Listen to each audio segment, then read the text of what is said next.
अमीर अपर्णा देवी के घर में गरीब बहू रानी अनामिका रसोइया का काम करती थी।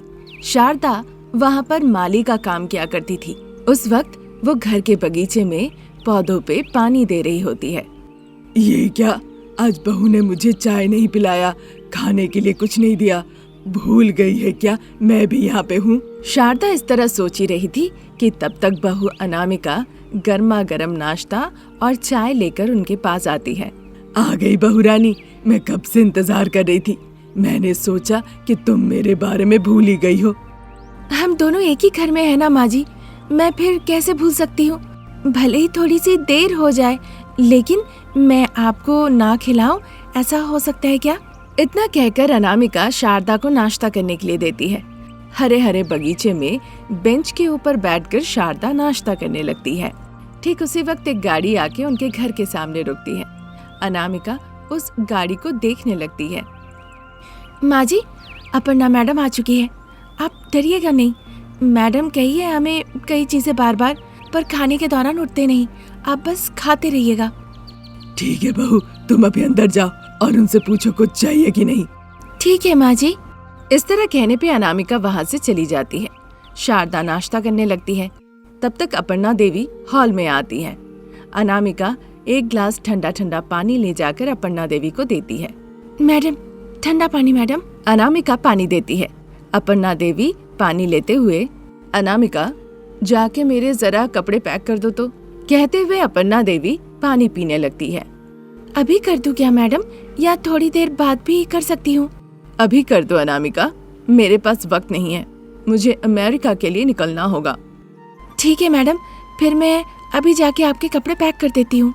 अच्छा सुनो, एक बार माली शारदा को बोलो आके मुझसे यहाँ मिल के जाए। ठीक है मैडम। इतना कहकर अनामिका शारदा के पास जाती है, जो बगीचे में बैठकर खाना खा रही थी। शारदा बहू अनामिका को वहाँ आते हुए देखकर, क्या हुआ बहू, तुम यहाँ पर आई? अच्छा, तुम्हें ये प्लेट चाहिए था? अरे मैं तो खाने के बाद प्लेट लेकर अंदर जाती। अरे माँ जी, मैं प्लेट के लिए यहाँ नहीं आई हूँ, आपके पास आई हूँ। मैडम आपको अंदर बुला रही है, एक बार अंदर जाइए। ये सुनकर शारदा को बड़ा डर लगने लगता है और डर के मारे, तुम मुझे नाश्ता खिला रही थी, ये देखकर उन्हें पता तो नहीं चल गया कि हम दोनों सास बहू है? अरे नहीं माँ जी, उन्हें कुछ नहीं पता। पर एक बात बताइए, कब तक इस तरह से हम छुपा के रखेंगे? एक ना एक दिन तो उन्हें ये सच्चाई का पता चलेगा ही, तब हमारे लिए और ज्यादा तकलीफ हो जाएगी। सही कहा बहू। इतना कहकर शारदा अपने खाने का प्लेट अनामिका को देकर वहाँ से चली जाती है। अपर्णा देवी हाथों में पैसे लेकर सोफे पे बैठी थी। शारदा वहाँ पर जाती है और कहती है, मालकिन, आपने मुझे बुलाया था? हाँ शारदा, ये रहा तुम्हारे 2 महीने की तनख्वाह। कल से तुम यहाँ मत आना, कहीं और काम ढूंढ लेना। अपर्णा देवी की बातें सुन के शारदा आश्चर्य हो जाती है। वो बार बार पूछती है। फिर अपर्णा देवी पूरी बात शारदा को समझाती है। शारदा पैसे ले लेती है और दुखी चेहरा बनाकर कहती है, क्यों मालकिन, क्या गलती हो गई? आप मेरा काम क्यों छीन ले रही है? सिर्फ तुम्हारी नहीं, मैं अनामिका को भी छुड़वा रही हूँ। मेरी बेटी गर्भवती है, इसीलिए मैं अमेरिका जा रही हूँ। कभी कभार सर आएंगे और आके घर का देखभाल करके जाएंगे। ठीक है मालकिन, फिर मैं चलती हूँ। इतना कहकर शारदा पैसे लेती है और वहाँ से चली जाती है। उधर बेडरूम में अनामिका अपर्णा देवी के कपड़े पैक कर रही होती है। अपर्णा देवी पैसे लेकर बेडरूम में जाती है। अनामिका, ये लो तुम्हारे 2 महीने का तनख्वाह। कल से तुम्हें यहाँ पे काम करने के लिए आने की जरूरत नहीं। अपर्णा देवी की ऐसी बातें सुन के अनामिका बिल्कुल आश्चर्य रह जाती है। उसके बाद वो अपर्णा देवी से पूछती है, तो क्या मैडम सर भी आपके साथ अमेरिका जा रहे हैं? हाँ अनामिका, सर भी मेरे साथ जा रहे हैं। मेरी बेटी की वहाँ पे डिलीवरी है ना, इसीलिए हम जा रहे हैं। लौटने में काफी वक्त लगेगा, तब तक कुछ और काम ढूंढ लेना, ये पैसे काम आएंगे। इस तरह कहने पे अनामिका पैसे ले लेती है। अभी कुछ और करना है क्या मैडम? नहीं अनामिका, तुम जा सकती हो, सर आएंगे तो हम भी निकलेंगे। अनामिका नमस्ते करके खुशी खुशी वहाँ से पैसे लेके अपने घर के लिए रवाना हो जाती है। उधर अपने घर के बाहर खटिया पे शारदा बैठी होती है। मुझे जितना लग रहा है अपर्णा देवी बहू को बुलाई होगी और पैसे देकर कहेगी कि वो अमेरिका जा रही है। इस तरह वो सोच ही रही होती है, तब तक हाथ में पैसे लेकर अनामिका घर लौट आती है। शारदा उसे देखती है। यहाँ आके बैठो बहू। इस तरह कहने पे अनामिका भी सासू माँ के पास दुखी होकर आके बैठ जाती है। माँ जी, ये पैसे रखिए। इतना कहकर वो पैसे शारदा को दे देती है। कल से हमें फिर से कोई दूसरा काम ढूंढने के लिए निकलना होगा माँ जी। हाँ बहू, अपर्णा देवी की कृपा से हमें एक अच्छा काम मिला था जो कि हमें करना बहुत पसंद भी था। लगा था इससे सब कुछ अच्छा हो जाएगा। अब वो अमेरिका चली गई तो हमें फिर काम ढूंढना पड़ेगा। हाँ माँ जी, जब तक हमें दूसरा कोई काम नहीं मिल जाता है तब तक इन्हीं पैसों से गुजारा करना होगा।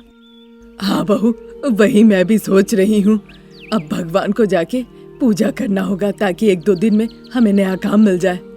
ठीक है माँ जी, ये बताइए खाने में मैं क्या बनाऊं? पहले एक कप चाय ले आओ बहू, बहुत ज्यादा मेरा सर दर्द हो रहा है। आपको क्या, मुझे भी सर दर्द हो रहा है। इस तरह कहने पे अनामिका चाय लाने के लिए घर के अंदर चली जाती है। अगले दिन सुबह सुबह शारदा और अनामिका सास बहू काम ढूंढने के लिए बाहर निकल जाती है। बहुत ज्यादा प्यास लग जाती है, इसलिए वो पास के ही एक किराने की दुकान में जाती है। उधर विजय और शेखर स्मोकिंग करने के दौरान अपने लंच के बारे में बातचीत कर रहे होते हैं।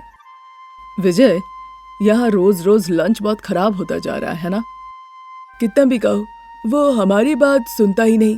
कहने लगता है कि आज तक तो किसी ने कंप्लेन ही नहीं किया, और देखो उल्टा हमारे ऊपर ही चिल्लाने लगता है। जो अच्छा खाना बना सके अगर हम उसे पैसे देके खाना पकवाए तो। हाँ, पर लंच बनाने वाली कोई मिलनी भी तो चाहिए। जब वो बातचीत कर रहे थे, यहाँ पानी पीते पीते उनकी बात ये दोनों सुन लेती है। सर, मेरा नाम अनामिका है, ये मेरी सासू माँ। हम दोनों अच्छा खाना पकाते हैं, खास करके जीरा राइस बहुत अच्छा बनाते हैं। आप एक बार हमें मौका देकर देखिए ना। हाँ बाबू, जीरा राइस बहुत अच्छा बनाती है और ये हेल्थ के लिए भी अच्छा है। पूरा पेट भी भर जाता है। हमें एक बार बनाने का मौका दीजिए। इस तरह सास बहू उन दोनों को मना लेती है। शेखर उन्हें ऑफिस रूम में ले जाता है। ये हमारे सर है, इनसे बात करो और क्या क्या पकाना आता है वो भी बताओ। इस तरह कहकर दरवाजा खोलते हैं। फिर सास बहू अंदर जाती है। हाँ बोलिए, आप लोग कौन हैं? सुदर्शन के इस तरह से पूछने पर सास बहू अपना परिचय देती है और बताती है वो यहाँ पर क्यों आई हुई है। कल जो कुछ आता है पकाना वैरायटी लेकर आइए यहाँ पर, और जैसा आपने कहा साथ में जीरा राइस भी बना के ले आइए। अगर हमें आपका खाना पसंद आया तो लंच के लिए हम आपको जरूर कहेंगे। इस तरह सुदर्शन कहते हैं। उनकी बातें सुन के सास बहू खुश होकर वहाँ से चली जाती है। अगले दिन जीरा राइस के साथ साथ सास बहू तरह तरह के पकवान पकाकर ले जाती है। सभी लोग खाते हैं, सुदर्शन भी खाते हैं। सभी को जीरा राइस बहुत पसंद आता है, पर सास बहू घबराई हुई रहती है कि पता नहीं सभी को पसंद आएगा या नहीं। तब तक उनके पास सुदर्शन आते हैं। ऑफिस रूम में आइए, कुछ बात करनी है। उनके कहने पे उनके पीछे पीछे वो दोनों जाती है। ऑफिस रूम में सुदर्शन सास बहू से बातचीत करती है। उनकी बातें सुन के सास बहू बहुत खुश होती है। आप दोनों से एक बात कहना चाहता हूँ। आप लोगों का जीरा राइस बहुत ही स्वादिष्ट था। बहुत बहुत धन्यवाद बाबू। जीरा राइस बनाने में सारा कमाल मेरी बहू का ही है। सारी सब्जियां भी अच्छी बनी थी। हमारे ऑफिस में लंच बनाने का ऑफर हम आपको देते हैं। अच्छा खाना पकाइए, अच्छा नाम होगा। जरूर सर, स्वादिष्ट खाना पकाकर आप सभी का भरोसा हम जरूर जीतेंगे। इस तरह कहकर सास बहू खुशी खुशी वहाँ से चली जाती है। अगले दिन से ही सास बहू ऑफिस वालों के लिए लंच में जीरा राइस बनाकर ले जाने लगती है। उनका बनाया हुआ जीरा राइस ऑफिस के सभी कर्मियों को बहुत पसंद आता है और वो उनके जीरा राइस की बहुत तारीफ करते हैं। बहुत अच्छा हुआ है, बहुत ही स्वादिष्ट खाना है। इस तरह के कॉम्प्लीमेंट सुन के सास बहू भी बहुत खुश हो जाती है। इस तरह धीरे धीरे ऑफिस में खाना देते देते अब सास बहू अपना केटरिंग का व्यापार शुरू कर देती है और खाना पकाकर वो अपना परिवार चलाने लगती हैं। फटे हुए कपड़े पहनकर अनामिका खेत किनारे खड़ी थी। वो श्यामला के पास जाती है जो कि मजदूरों को पैसे दे रही थी। हाँ अनामिका, तुम अपने बेटे की पढ़ाई के लिए पैसे मांग रही थी ना? हाँ मैडम, मेरे ऊपर कृपा कीजिए। हरीश पढ़ने में बहुत अच्छा है, वो स्कूल में अंक भी अच्छा लाता है। अमीरों के बीच जाके अपने आप को तकलीफ क्यों देना अनामिका? वो अच्छा पढ़ने में था इसीलिए अमीरों के स्कूल में डाल दी। अब फीस भरने में इतनी दिक्कत हो रही है तुम्हें। चाहे कुछ भी हो जाए, कितनी भी तकलीफ हो, मैं अपने बेटे के लिए ही ना कर रही हूँ माँ। इस तरह कहने पे श्यामला जवाब ना देते हुए थोड़ा ज्यादा पैसे देती है। पैसे लेकर अनामिका बहुत खुश हो जाती है। वो नमस्ते करती है और वहाँ से चली जाती है। अगले दिन एक बड़े से हवेली में रहने वाली अमीर बहू अमृता अपनी नौकरानी के साथ रील शूट कर रही होती है।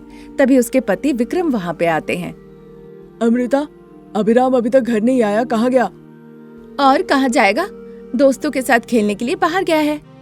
आज रविवार है, तुम्हें पता नहीं वो अपने दोस्तों के साथ बाहर क्यों गया है? क्यों ना जाए भला, खेलने के लिए, शैतानी करने के लिए? नहीं अमृता, क्योंकि उसे जितना माँ का प्यार मिलना चाहिए था वो मिल नहीं रहा है। क्या तुम कभी प्यार से अभिराम को अपने पास बुलाती हो? नहीं, जब देखो तब तुम उसे कुछ न कुछ कहते रहती हो, डांटती रहती हो। जब वो घर आता है डांट के अलावा उसे कुछ मिलता ही नहीं। अगर आपका ये सब कहना हो गया है तो मैं अपना रील्स बनाऊंगी। अमृता के इस तरह से कहने पे विक्रम को बड़ा गुस्सा आता है और फिर वो वहाँ से चला जाता है। फटे छिटे कपड़े पहने हुए गरीब हरीश और महंगे कपड़े पहने हुए अभिराम दोनों भगवान के सामने हाथ जोड़ के प्रणाम कर रहा होता है। दोनों बड़े ही अच्छे दोस्त थे।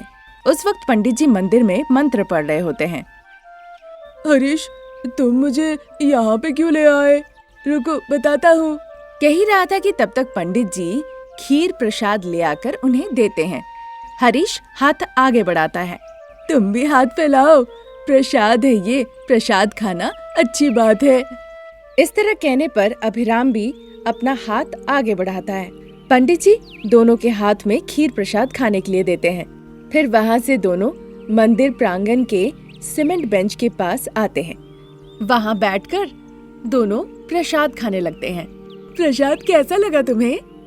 बहुत अच्छा लगा। इससे पहले मैंने कभी भी प्रसाद नहीं खाया था। इससे पहले तुम्हारा हरीश दोस्त भी तो नहीं था, इसीलिए तुम नहीं खा पाए।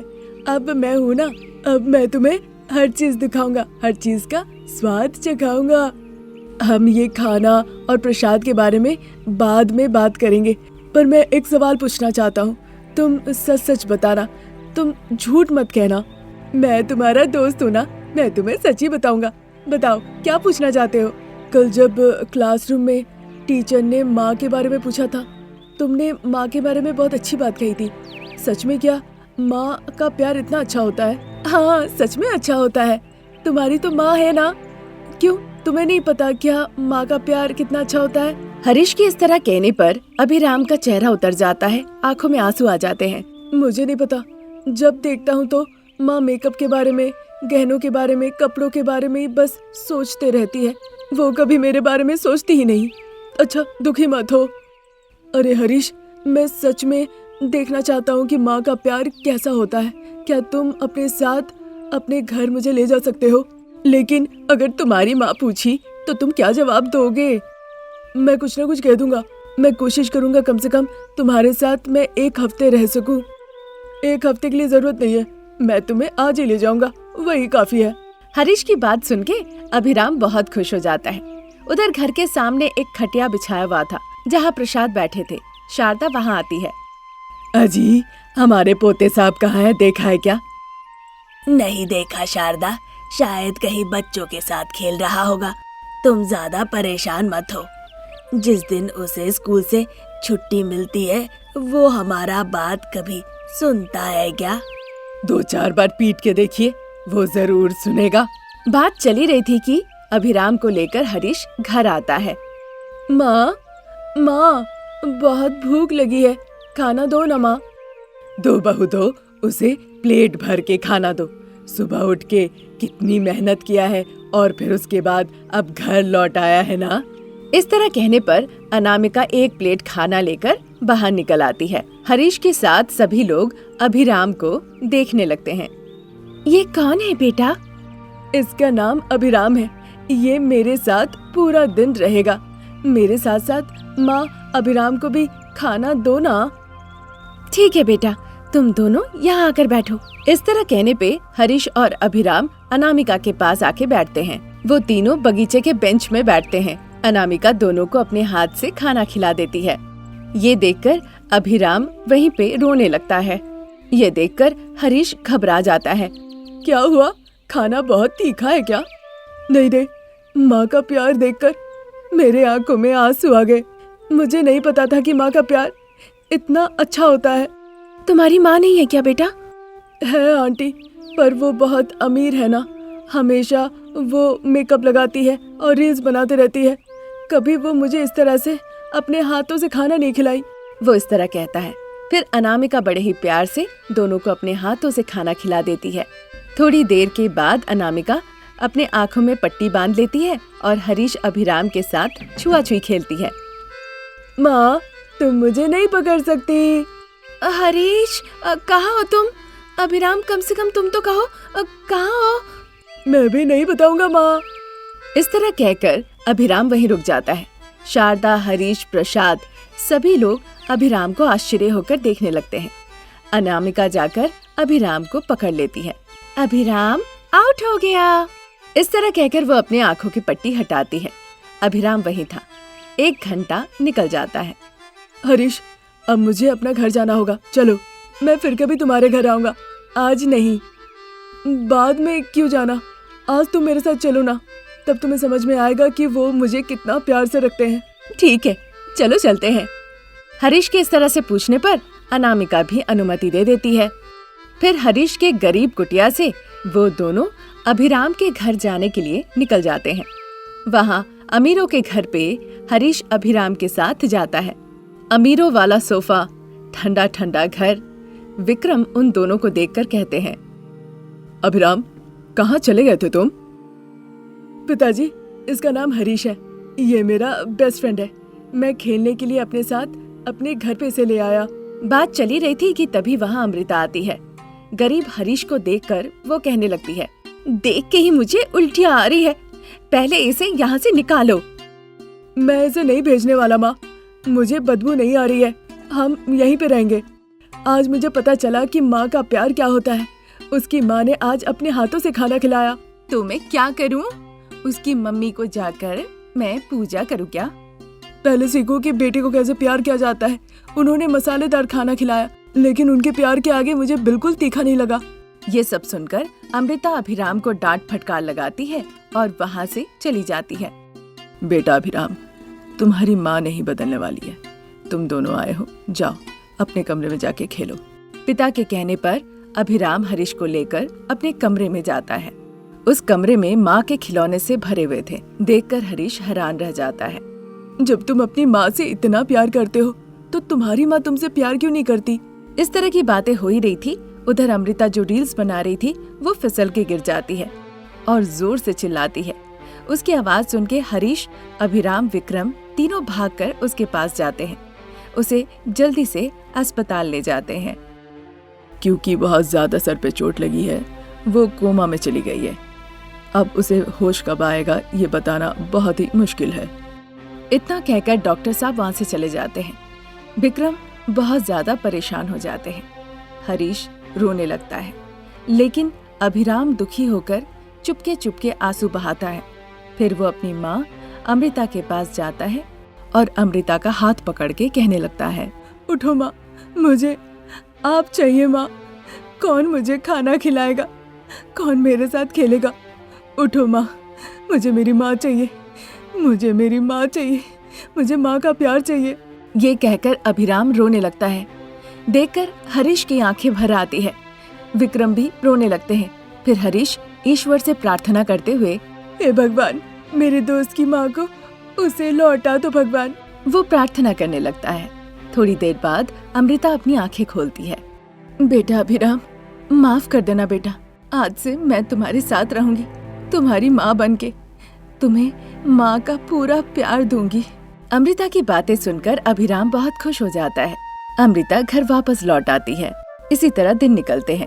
अमृता अभिराम को पूर्ण रूप से मातृ स्नेह देती है, बिल्कुल वैसे ही जैसे अनामिका अपने बेटे से स्नेह करती थी।